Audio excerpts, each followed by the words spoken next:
Shalom anak-anak, selamat pagi. Pada video kali ini, Ibu akan memberikan pembahasan dari tema 5, subtema yang ketiga. Anak-anak silakan siapkan buku pena dan alat tulisnya.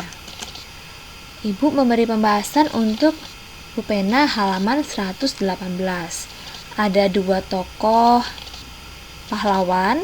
Pada halaman 117, anak-anak akan menuliskan informasi berdasarkan gambar pada tabel. Gambar yang pertama adalah Bung Tomo. Memiliki nama lengkap Sutomo, lahir di Kampung Blauran, Surabaya, dan lahir pada tanggal 3 Oktober 1920. Ayahnya bernama Kartawan Cipto Wijojo, dan Bung Tomo ini terkenal karena berperan dalam pertempuran 10 November 1945. Beliau yang memberi semangat arek-arek Surabaya atau masyarakat Surabaya untuk berperang melawan Belanda. Nah, Bung Tomo wafat pada tanggal 7 Oktober 1981 di Padang Arafah, Arab Saudi. Nah, pada tabel ini anak-anak juga tuliskan apa yang ingin anak-anak ketahui tentang Bung Tomo. Contohnya, siapa nama ibu Bung Tomo, kemudian bagaimana latar belakang pendidikan Bung Tomo, di mana Bung Tomo dibesarkan, apa cita-cita Bung Tomo, siapa nama istri dan anak Bung Tomo, apa saja peran Bung Tomo dalam pemerintahan setelah tanggal 10 November. Nah, mungkin anak-anak ada juga yang membuat dari tokoh yang kedua, yaitu Yosudarso. Yosudarso nama lengkapnya adalah Yosafat Sudarso. Lahir tanggal 24 November 1925 di Salatiga, Jawa Tengah. Orang tuanya bernama Soekarno, Darmo Prawiro, dan Mariam. Yosudarso awalnya melanjutkan pendidikan di sekolah guru di daerah Muntilan. Namun, saat Jepang menduduki Indonesia, beliau pindah ke Sekolah Tinggi Pelayaran di Semarang. Yosudarso wafat pada tanggal 15 Januari 1962 di Laut Aru dalam peristiwa pertempuran Laut Aru.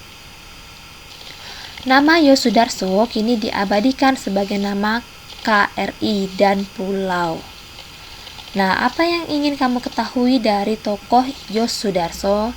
Contoh, di mana Yosudarso dibesarkan? Bagaimana latar belakang pendidikan Yosudarso? Apa cita-cita Yosudarso? Siapa nama istri dan anak Yosudarso? Apa peran Yosudarso dalam Trikora? Apa saja sikap kepahlawanan yang dimiliki oleh Yosudarso? Kemudian kita lanjutkan dengan bacaan Pangeran Diponegoro yang kemarin sudah anak-anak baca. Berasal dari manakah Pangeran Diponegoro? Jawabannya Yogyakarta. Kapan terjadinya Perang Diponegoro? Pada tahun 1825. Nomor 3, bagaimana siasat perang yang dilakukan oleh Pangeran Diponegoro untuk melawan penjajah Belanda? Yaitu menggunakan perang gerilya, menyerang secara tiba-tiba dan bergerak secara sembunyi-sembunyi. 4. Kapan Pangeran Diponegoro wafat? Di manakah beliau dimakamkan? Pangeran Diponegoro wafat tanggal 8 Januari 1855 dan dimakamkan di Kampung Jawa, Makassar, Sulawesi Selatan. Berikutnya, pada halaman 120 tentang sifat cahaya. Soal nomor 1. Bagaimana sifat bayangan yang tampak jika kamu bercermin di depan kaca rias? Ukuran bayangan sama dengan ukuran benda, kenampakan bayangan berlawanan, sifatnya semu atau maya. Nomor 2, bagaimana sifat bayangan yang tampak jika benda terletak sangat dekat dengan bagian cekung sendok makan? Sifat bayangannya tegak, diperbesar, dan semu. Nomor 3, tuliskan 3 contoh benda yang menggunakan cermin cekung. Contohnya, bagian cekung sendok makan, lampu senter, lampu mobil, antena parabola penerima sinyal radio, kemudian pembangkit listrik tenaga surya untuk mengumpulkan sinar matahari. Nomor 4, apa manfaat cermin yang digunakan seperti pada gambar pada halaman 120?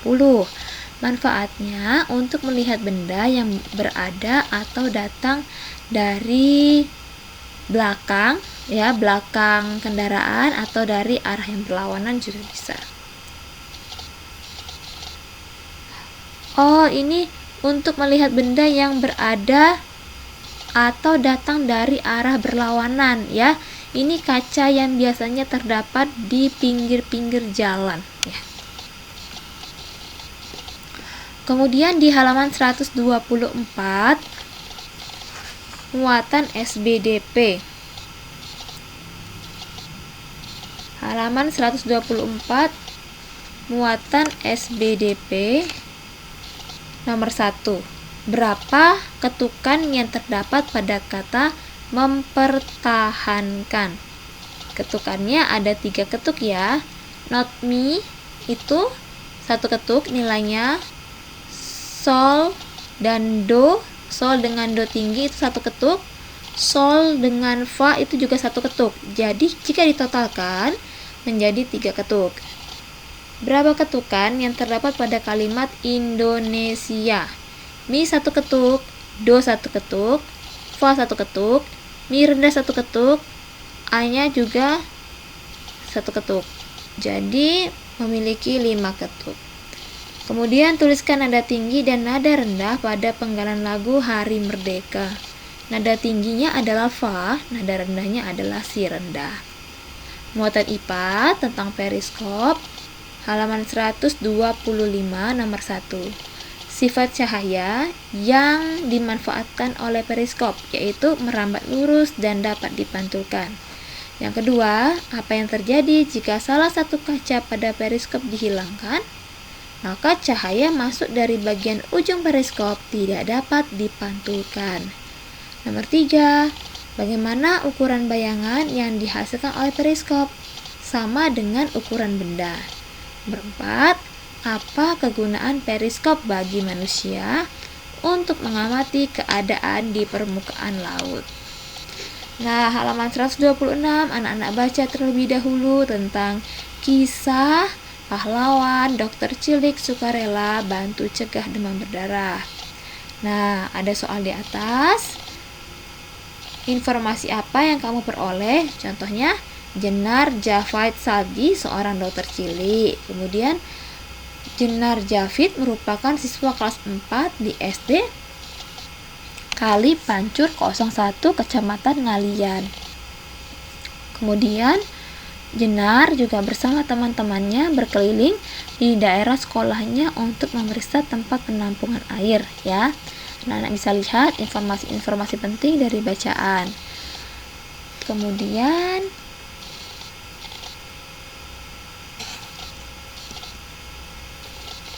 anak-anak lihat dari Bu Pena di halaman 128 untuk muatan PKN. Ya, di sini ada sikap-sikap, ya, dari A, B, C, dan D. Sikap yang pertama, yang A, Dedi berpamitan kepada ayah sebelum berangkat ke sekolah. Kemudian yang kedua, Made dan teman-temannya melakukan bakti sosial ke tempat pengungsian korban banjir di dekat sekolahnya. Yang C, Maria dan teman-temannya tidak bersepeda di trotoar. Yang D, para siswa bermusyawarah untuk memilih ketua kelas. Nah, semua sikap ini sudah sesuai dengan sila-sila pada Pancasila. Kemudian, nomor 2, tuliskan sila Pancasila yang tercermin dari sikap tersebut. Yang A, sila pertama, B, sila kedua, C, sila ketiga, D, sila keempat. Nomor 3, tuliskan juga dampak yang ditimbulkan dari sikap tersebut. Yang A berarti menghormati orang yang lebih tua. Yang B, beban yang dirasakan oleh korban banjir akan berkurang. Yang C, tercipta lingkungan yang tertib terhadap peraturan lalu lintas. Yang D, menghargai hasil keputusan dan melaksanakan dengan baik. Nah, pada halaman berikutnya, untuk halaman 129, bacaan tentang Muhammad Hatta, proklamator yang rendah hati. Soal nomor 1, anak-anak silakan tulis apa pengetahuan yang anak-anak ketahui tentang Muhammad Hatta. Misalnya, beliau disebut Bapak Proklamator. Beliau juga pernah menjadi Wakil Presiden Indonesia yang pertama. Beliau juga mendapat sebutkan Bapak Koperasi Indonesia. Lahirnya di Bukit Tinggi dan wafat pada usia 77 tahun. Soal nomor 2, setelah anak-anak baca teks tentang Muhammad Hatta, nah, informasi apa yang anak-anak peroleh? Misalnya, Muhammad Hatta merupakan proklamator, Wakil Presiden RI yang pertama, Bapak Koperasi, diplomat, dan negarawan. Kemudian yang kedua, Muhammad Hatta lebih dikenal dengan panggilan Bung Hatta. Yang ketiga, Bung Hatta dikenal memiliki kepribadian yang sederhana dan sangat berdedikasi terhadap kemerdekaan bangsa Indonesia. 4. Bung Hatta wafat pada 14 Maret 1980 di Jakarta dan dimakamkan di TPU Tanah Kusir, Jakarta Selatan. Kesimpulannya, anak-anak bisa ambil dari informasi penting yang tadi anak-anak sudah buat menjadi bentuk sebuah paragraf. Maka itulah kesimpulan dari bacaan yang sudah kita baca. Nah, halaman 130 hingga 131 anak-anak sudah menulisnya kemarin ya, mengisinya di buku pena tentang sikap-sikap kepahlawanan dan perjuangan yang dilakukan oleh Sultan Hasanuddin, Tengku Umar, Cut Nyak-din, dan Sultan Agung Hanyokrokusumo. Sekarang Ibu akan bahas dari halaman 134 untuk muatan bahasa Indonesia. Anak-anak terlebih dahulu membaca teks perjuangan dokter di Indonesia Timur. Nah, soal nomor 2, buatlah 5 pertanyaan. Contohnya, 1. Apa alasan Benedictus Andreas mengabdikan diri di Timika? 2. Bagaimana cara Benedictus Andreas menanggulangi penyebaran penyakit malaria di Timika? Berapa usia Benedictus Andreas saat mengabdi di Timika? Di mana Benedictus Andreas bekerja sebagai peneliti? Apa harapan Benedictus Andreas bekerja di Papua? Nah, pertanyaan yang anak-anak buat ini jawabannya harus ada pada bacaan.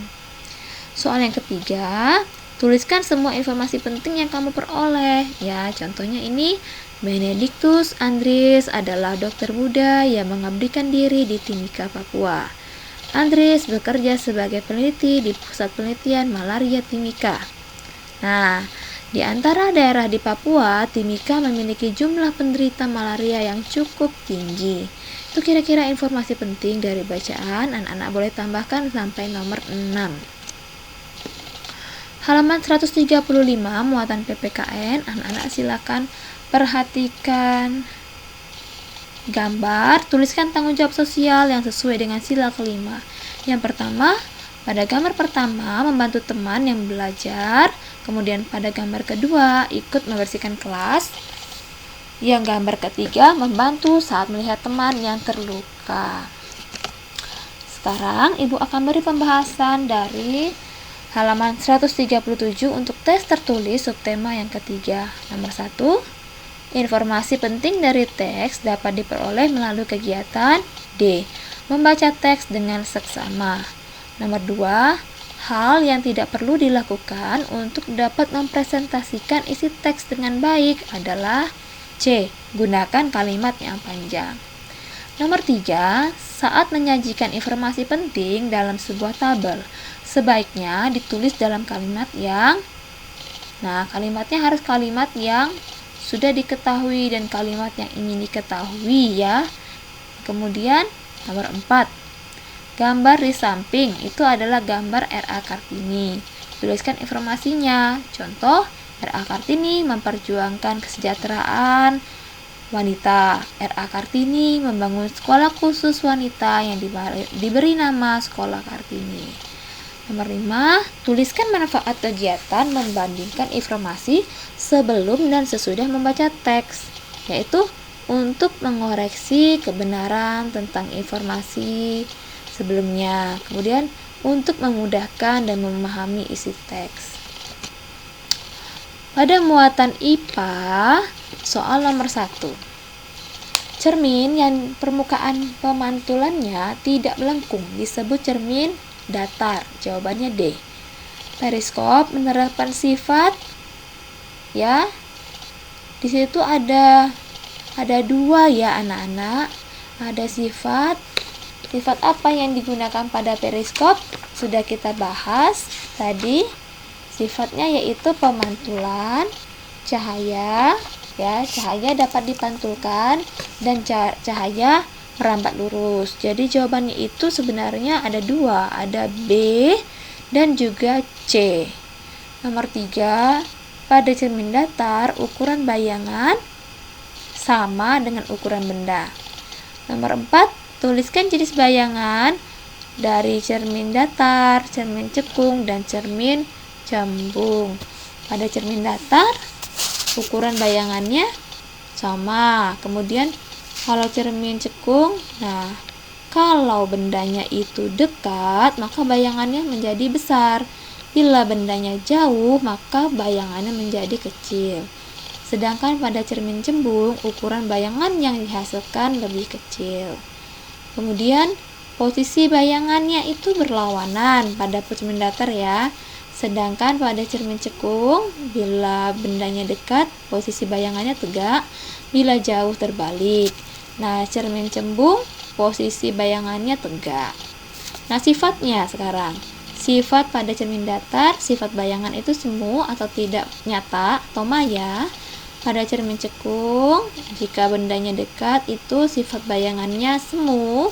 Bila jauh, sifatnya nyata. Dan pada cermin cembung bersifat semu atau maya. Nomor 4, tuliskan prinsip kerja periskop. Nah, 1, cahaya masuk dari ujung periskop dan dipantulkan ke cermin, ya. Kemudian pantulan tersebut merambat lurus menuju cermin kedua yang ada di bawah ya. Saat mengenai cermin kedua, cahaya kembali dipantulkan ke arah mata. Pantulan cahaya dari cermin kedua ke arah mata sehingga kita bisa melihat benda yang ada di permukaan. Nah, nomor 5, manfaat. Tulis prinsip kerja dan manfaat. Manfaatnya adalah mengamati keadaan di permukaan laut. PKN nomor 1, melakukan musyawarah saat pemilihan ketua kelas merupakan pengamalan sila ke-4. Nomor 2, berani membela kebenaran dan menegakkan keadilan. Ini adalah mencerminkan sila ke-5. Menghormati hak-hak umat beragama, termasuk sila ke-1. Nomor 4, bersikap adil, menghormati hak orang lain. Ini termasuk sila ke-5. Nomor 5, tuliskan contoh sikap mencerminkan tanggung jawab sosial sesuai sila ke-5. Contoh, membantu teman belajar bersama, membersihkan lingkungan agar sehat dan bersih, membantu saat melihat teman terluka. Soal IPS nomor 1, julukan Hasanuddin adalah B. Ayam jantan dari timur. Nomor 2, Pangeran Diponegoro adalah pahlawan nasional dari Yogyakarta. 3, Sultan Hasanuddin merupakan raja dari kerajaan Gowa. Nomor 4, mengapa Pangeran Diponegoro menentang penjajah Belanda? Kemudian siasat apa yang digunakan? Ya karena Belanda ini membebani rakyat dengan pajak yang tinggi dan Belanda juga tidak mau menaati adat istiadat yang berlaku di daerah itu. Dia memasang patok-patok pada makam leluhur Diponegoro.